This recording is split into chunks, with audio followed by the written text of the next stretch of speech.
Have you ever heard of divorce papers being filed without your consent? I had, but I never thought it would happen to me.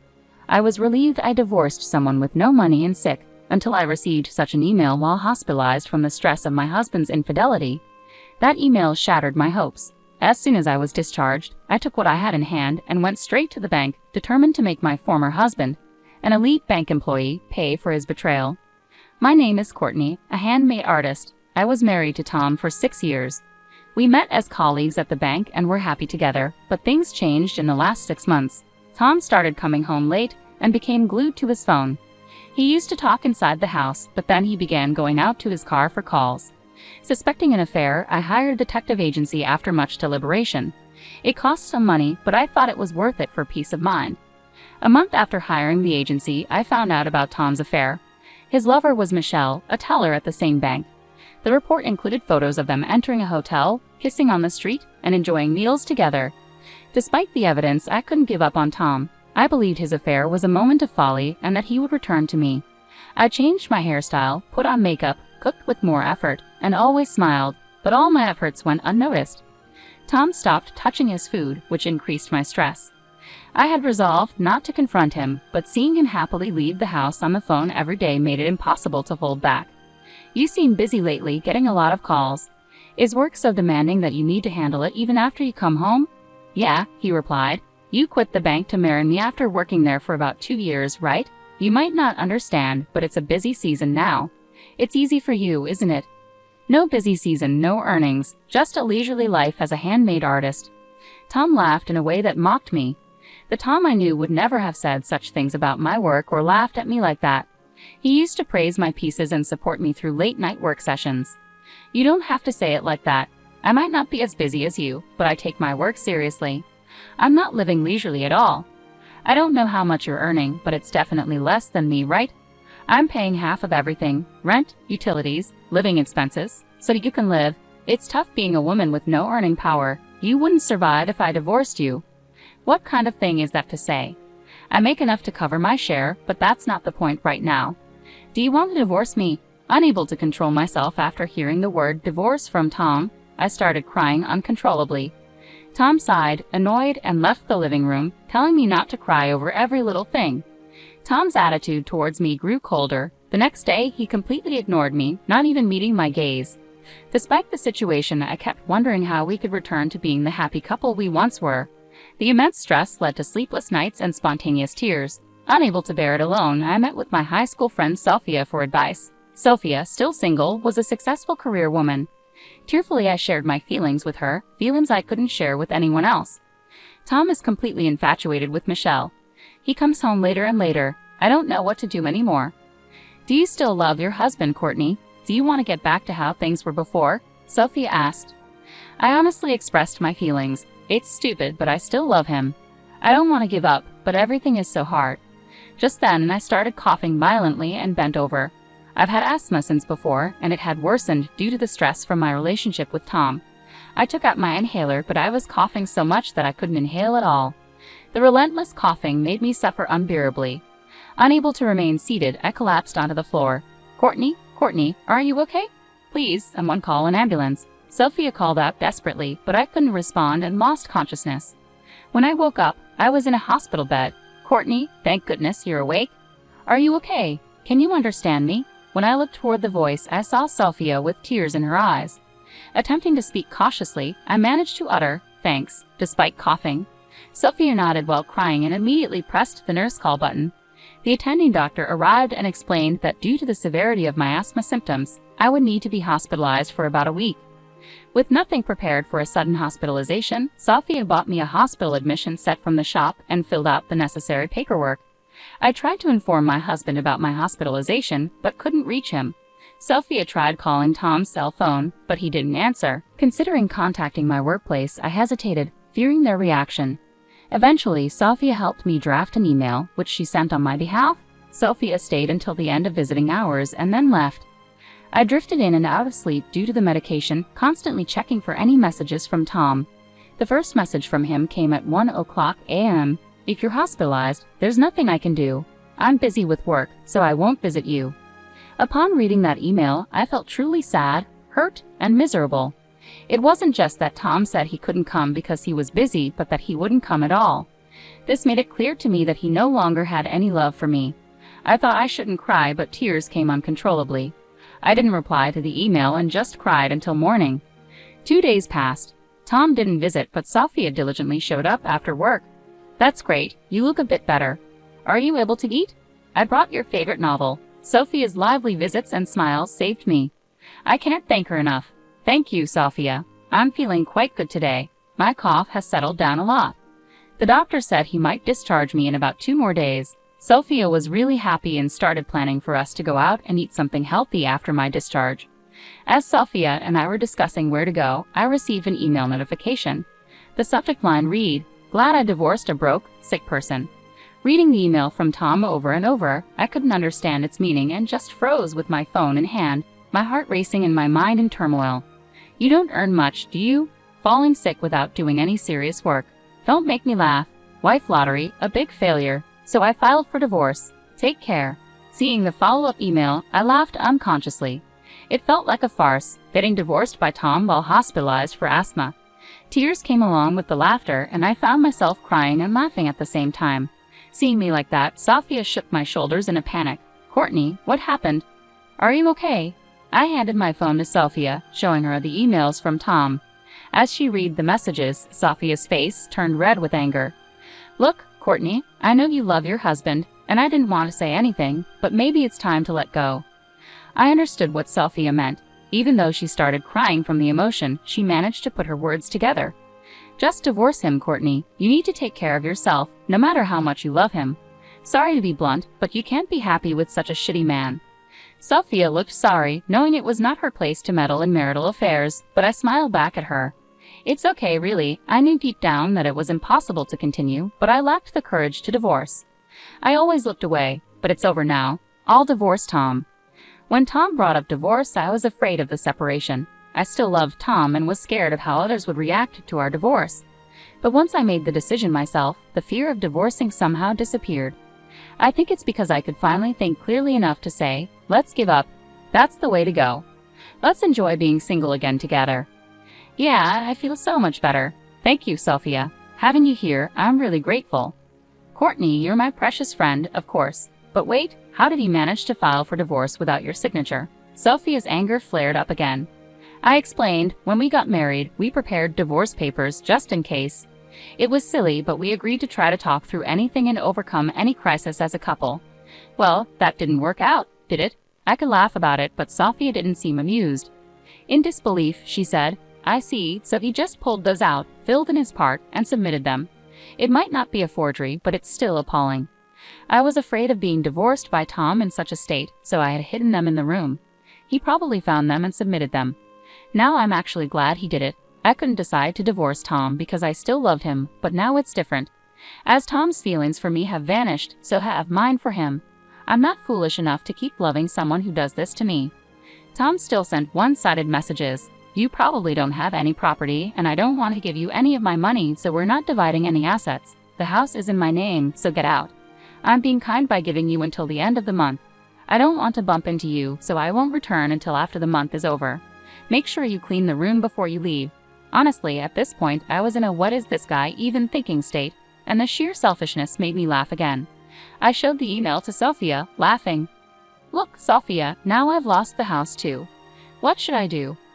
Going back to my parents is too far. I had no intention of staying in that house, and there were my valuable handmade parts to consider. Transporting them would probably fill an entire room. The right size, security, rent. Could I find a perfect place that quickly?" While I was pondering, Sophia smiled.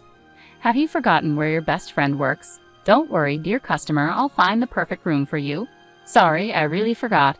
"That's right, Sophia, please help me." I thanked Sophia. Sophia worked in real estate and was a pro at finding places. I decided to leave everything to Sophia, a capable woman.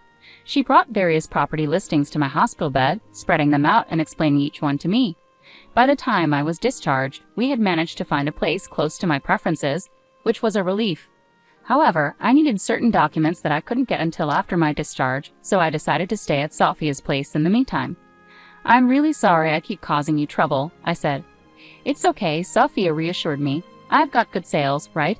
I've been here second longest after the manager. Sorry, rental agreements take time because there's a lot of paperwork and an inspection process. You can stay at my place as long as you need until everything is settled. Thank you so much. If there's anything I can do, just let me know. Just take care of yourself for now. Let's take it easy. So, how have things been? Any more contact from your ex-husband? No, not a single word from him. After all, we're strangers now. I do get messages from people from our bank days, though. Apparently, I was branded as a terrible wife. It seems that my ex-husband Tom reported our divorce at his workplace and blamed me for it. He told people I didn't do housework, didn't contribute financially to the household, and yet splurged on my hobbies. He said that any attempt at discussion would end with me getting hysterical and uncontrollable. It's laughable at this point. Who does he think he is to say that? I'd love to remind him who was the one cheating. Sophia seemed to have reached a point where all she could do was laugh. So, what's your plan? You're not going to let this end here, are you? Courtney, what are you going to do? Grinning mischievously, Sophia looked at me, and I couldn't help but smile back. There was no way I was going to let this end here. Tom had his turn doing whatever he pleased, but now it was my turn.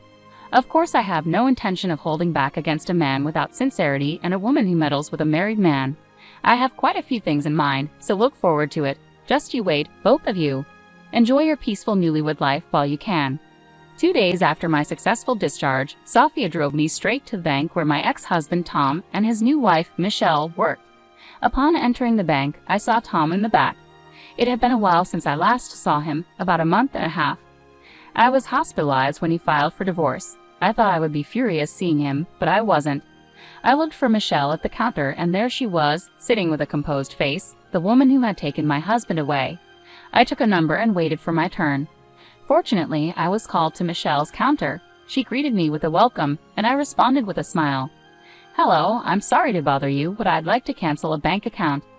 Certainly, is it just one account you wish to cancel? Here we go. I took a deep breath and projected my voice. No, not just one. I'm here to cancel accounts for all 800 employees of my company. The counter buzzed with whispers at my declaration. Tom looked over, shocked at what he saw. He seemed to want to say something, his mouth opening and closing. All 800 accounts. Michelle was flustered at the counter, and I couldn't help but feel a surge of laughter. Canceling 800 salary accounts would be a significant loss for the bank. It's not just about losing deposits. With interest rates being low, banks count on transaction fees and salary transfer fees for their profits. Losing that is a big deal. Yes, all of them. Please proceed. As I handed over the corporate account documents, I made my request. What the hell are you doing, Courtney? Did you just say something about a company? 800 employees? What's that about? Tom approached the counter, causing a stir among the other customers in the bank. Oh, long time no see. How have you been? I said calmly. What do you mean? It's exactly as I said. I have been a company president even when I was married to you. It's a handmade business, as I'm both an artist and a president. I spoke the truth at the counter. You were a president? I didn't know that. You never said anything about that when we were married, did you? No, I didn't. You used to mock me for being a failing handmade artist, right? I earn more than you do. I didn't want to hurt your pride, so I kept it to myself. Michelle, who had no idea who I was, looked at me in shock. She whispered softly, wondering if I was really the person she thought I was. Hello, I'm his ex-wife. Please proceed with the cancellation quickly. Tom and Michelle were frozen, not knowing how to react to the unexpected situation. Then I heard a familiar voice. Miss Courtney, it's been a while. You seem well. There stood Mr. Johnson, my boss before. When I married Tom, he was a strict person, and many of my peers found him difficult. But I liked him. He was as strict with himself as he was with others. When I got married to Tom, Mr. Johnson tearfully wished me happiness. Mr. Johnson, it's been too long. You look well, I said, momentarily forgetting why I was there, happy to see Mr. Johnson. Yes, I'm doing well. Tom told me about the divorce, and I've been worried about you. It seems you've been through a lot. How about we talk in the back room while we wait? Of course. These two and I will be there, I said, glancing at Tom and Michelle. Mr. Johnson's gaze was sharp, likely because of my divorce and Tom's remarriage to Michelle. Their faces, which were red a moment ago, turned pale. They seemed to be having a busy day, changing colors like that. I don't mind at all. I'd love to catch up with you, Mr. Johnson. Great. Let's go to the reception room on the 3rd floor. You two, come along, he said. We headed to the 3rd floor where the customer reception room was located. Mr. Johnson opened the door for us, and we entered and took our seats. It's really been a long time, Mr. Johnson. I feel regret for meeting under these circumstances. I spoke honestly, and Mr. Johnson smiled back. No worries, I was surprised by the situation, but I'm glad to see you're doing well. I was shocked to hear about the divorce from him, and even more so about his quick remarriage. Mr. Johnson glanced at Michelle and continued, and I don't believe the divorce was your fault, as he claimed. Wait a minute, Mr. Johnson. Are you implying that we're to blame? Tom interjected. Is that not the case? If I'm wrong, I apologize. But you see, I've known Courtney for several years. She was always organized, the most meticulous when it came to cleaning. And if I recall correctly, she used to bring homemade lunches every day, right? Mr. Johnson's precise recollection of these details made me feel appreciated for my efforts. Not doing housework, not contributing financially to the household, but spending on hobbies and becoming hysterical during discussions. That's what you've been spreading around as the reason for divorce. But Courtney is not like that. Hearing Mr. Johnson defend me so firmly brought tears to my eyes. It felt overwhelming to have someone who understood, but that's the truth. Tom insisted, you only know her from a work perspective, and you might suspect we had an inappropriate relationship, but that's not true. Yes, that's right. I never cheated, Michelle added. I just couldn't stand seeing Tom so down after his divorce, and while I was cheering him up, he proposed, Michelle said, tears streaming down her face like a tragic heroine. Their blatant lies in front of Mr. Johnson were infuriating. Ridiculous. I was the one who was hurt. I took a document about the thickness of a notebook from my bag. Would you like to see this, Mr. Johnson? You two can look as well. Oh, but perhaps there's no need. You're probably well aware of what's in it. I handed over the investigation report from the detective agency to Mr. Johnson.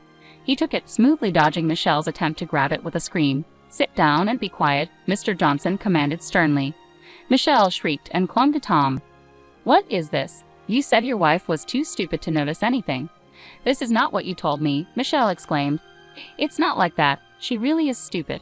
I never thought she would do something like this, Tom stammered. Calling people stupid too much, aren't you? I was about to retort when Mr. Johnson's furious shout exploded. The idiots here are you two. Cheating on your wife, Tom, and you, Michelle, getting involved with a married man and playing the victim. You two are the offenders and Courtney is the victim. Thank you for saying everything I wanted to say. It feels refreshing. But may I add something? Of course, say it. I won't stop you, Mr. Johnson replied, his strong support empowering me. He nodded at me vigorously and began reading the report with intense focus, his frown deepening. You called me stupid, but do you think a stupid person can run a company? It turns out you were the one with the lesser income. How much was your salary again? $100,000? That's plenty. Tom was so proud of his $100,000 salary, which seemed hilarious to me. Michelle nodded along, seemingly proud as well. Is that so? Well, it's not bad, but mine is $400,000. I have 800 employees, and it's only our 4th year in business. The handmade business you look down on. I started a company with my friends. $400,000. $400,000. Tom and Michelle's faces were priceless. The information that the person they underestimated was actually a company president earning $400,000 was too much for them. Yes, business is booming, so we're planning to hire more staff. I thought it would be beneficial to have our employee accounts with your bank, but there's no need to be considerate anymore. So I'm canceling them all. Wait, just wait a minute. If you cancel, the bank's deposits will decrease. Having salary accounts means potential for housing mortgages and such. It's a big loss for the bank if you cancel, Tom stammered, seemingly forgetting that I used to be a bank employee and that this was basic knowledge for anyone in the field. Yes, I'm aware. It's basic knowledge for a bank employee, isn't it? Are you underestimating me? Why should I be considerate of an ex-husband who cheated and filed for divorce while his wife was hospitalized with asthma? And these two seem to forget something crucial. I made sure to remind them, and you had an affair within the bank. Do you really think you can continue on the elite path as if nothing happened? You too, Michelle? By the time I looked at Michelle, she had already started crying. Tom, looking down in frustration, suddenly prostrated himself. Please, I'm sorry. Forgive me. It was just a fling, you understand, right? She came on to me strongly, and well, I just went along with it. Michelle screamed at Tom's words. What do you mean by that? Am I the one to blame? You're the one who said there was no love left for your wife, that things weren't working out. Michelle clung to and shook Tom. The drama unfolding before me was so cheap that I couldn't help but laugh. Ridiculous. Utterly ridiculous. Are you kidding me? What value does such a prostration hold, especially when you have no value to begin with? Mr. Johnson took over, his voice dripping with disdain. Exactly. Having seen incontrovertible evidence, I'll make sure you are punished accordingly. Your affair has led to the bank suffering the disadvantage of a mass account cancellation. You seem well aware of the disadvantages of account cancellations, so I assume you have no objections to the punishment. As Mr. Johnson posed the question, Tom could only hang his head low while Michelle cried out loud. I wish they would stop playing the victims until the very end. Leaving their fate in Mr. Johnson's hands, I left the room. By the time our conversation ended, the account cancellations had been completed, and I left the bank feeling refreshed. Later, Mr. Johnson informed me that both had been dismissed for their misconduct. Their affair had resulted in a significant loss of accounts for the bank, which was deemed to have a substantial negative impact. Unemployed, the two struggled to find work, unable to pay their apartment's mortgage, and were turned down when asking friends for money. Interestingly, Tom kept sending me messages and emails begging for reconciliation after divorcing Michelle, all of which I ignored. The laughably pathetic emails were forwarded to Sophia, and we enjoyed a good laugh. I also filed for compensation through a lawyer. Tom had the audacity to claim that since I started my company after our marriage, its assets should be divided between us. Unfortunately for him, the assets in the company's name are exempt from division. I thought divorce would be difficult, but working hard post-divorce has made me realize how happy I am. I even wish I had divorced sooner. Humans are strange creatures. With plenty of money to spend freely and no grievances, I've decided to live my life valuing myself more from now on.